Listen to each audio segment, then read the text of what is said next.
good afternoon, good evening, good morning, whenever you're watching this. This is Deborah Roth from Spirited Living, here with our weekly journey to reflect on the divine feminine, dancing with our divinely feminine wisdom. And as I always say, it does not matter what your gender is.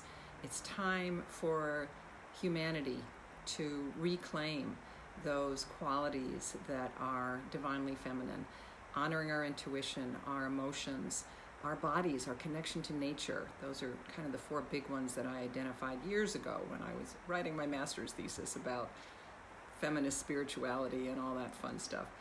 So that said, I'm kind of mixing things up a little bit this week. Occasionally I have highlighted gods and not just goddesses, and this is a week to do that.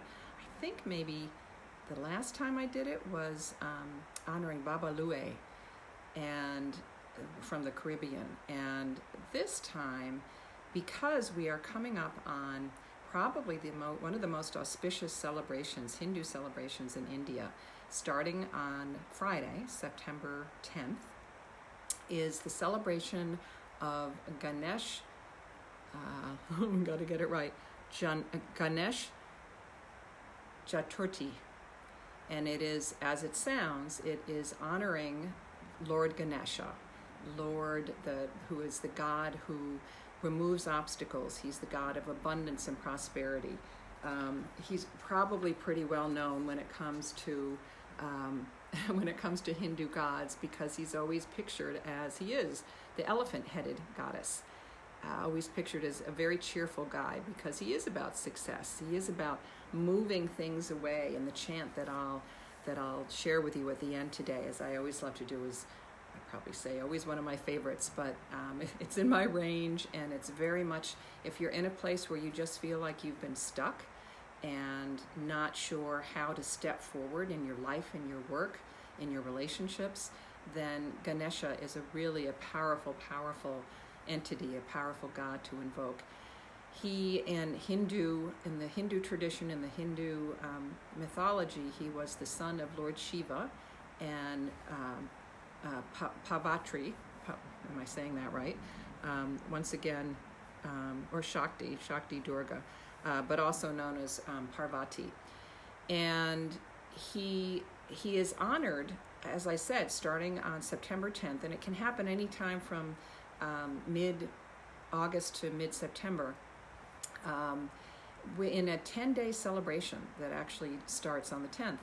And during that time, all of his followers and devotees carry statues of him through the streets and into their homes, and they clean their home temples, their home sacred spaces, and make offerings to him. And then they celebrate with family and friends. There's lots of wonderful sweets. He is presented with lados, I believe they're called.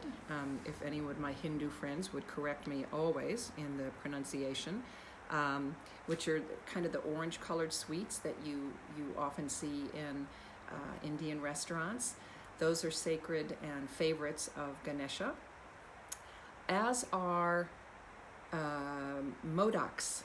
And there's a wonderful mythology around the presentation of 21 modaks to Ganesha during this period, during his celebration, the Ganesh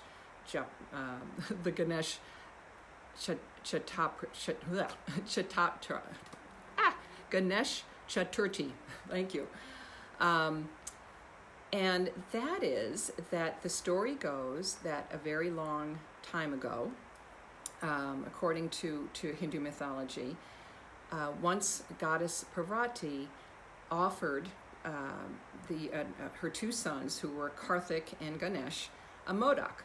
And while both of the brothers wanted to eat it, but neither one wanted to share. So the contest that Parvati set up was that they could run 3 times around the world, and then whoever was the winner, she would reward them with the modak, which is another sweet that's made from rice and nuts, and also just a delicious favorite of Ganesha's. So his brother, Karthik, took off on his magical peacock that he rode to ride around the world 3 times. And instead, Ganesh rode around his parents 3 times. And when they asked him why he was doing that, it was because he said they meant the world to him. And of course, what mother, doesn't want to hear that? So was so touched by that, Pavrati was so touched by that she offered the winning modak to Ganesha, and ever since then it's been one of his favorite sweets. So to acknowledge and honor this time yourself, and take it in a way that's respectful.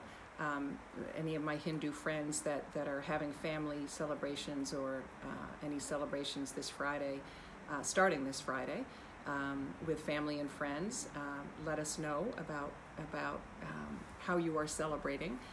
And for the rest of us, think about what are the areas in your life, as I mentioned at the beginning, that you haven't been able to make progress in.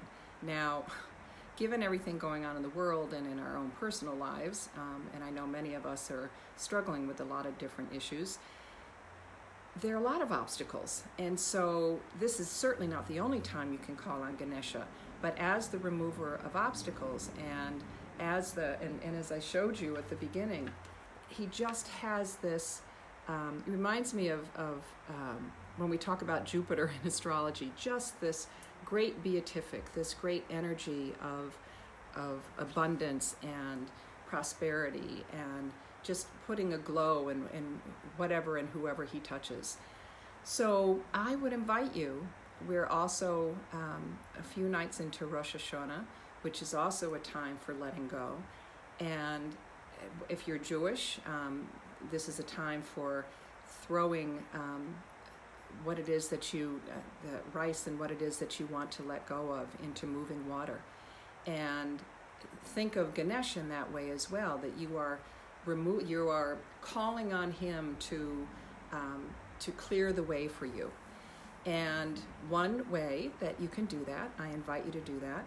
Let me just make sure before I sing you this wonderful chant that there isn't anything else I want to let you know about them. I loved this notion that Vedic hymns are sung to him when the families are doing their celebrations, and the idols, the statues of Ganesha, are adorned with red sandalwood paste and with yellow and red flowers. So those are his colors. He loves coconut, and he wants his 21 modaks.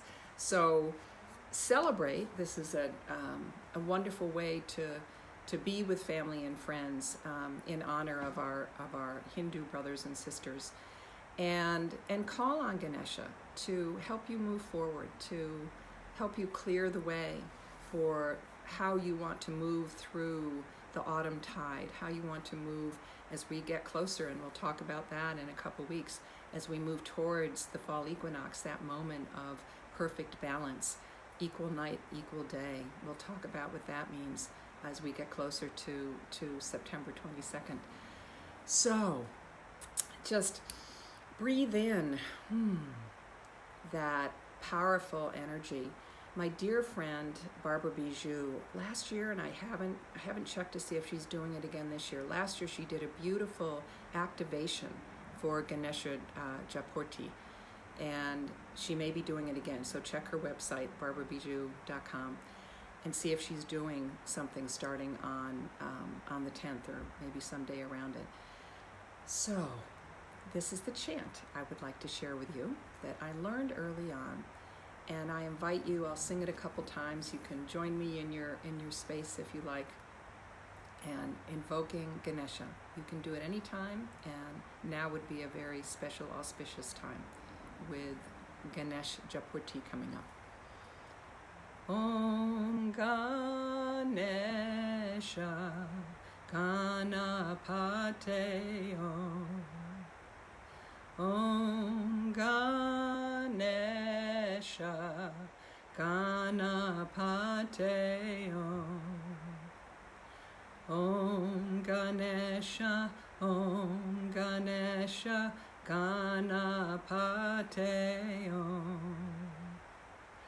Om Ganesha, Om Ganesha, Ganapate Om. Om Ganesha, Ganapate Om. Om Ganesha, Ganapate Om. Om Ganesha, Om Ganesha, Ganapate Om.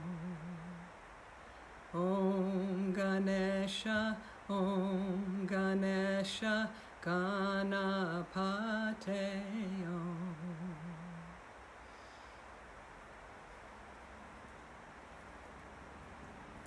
Take that in.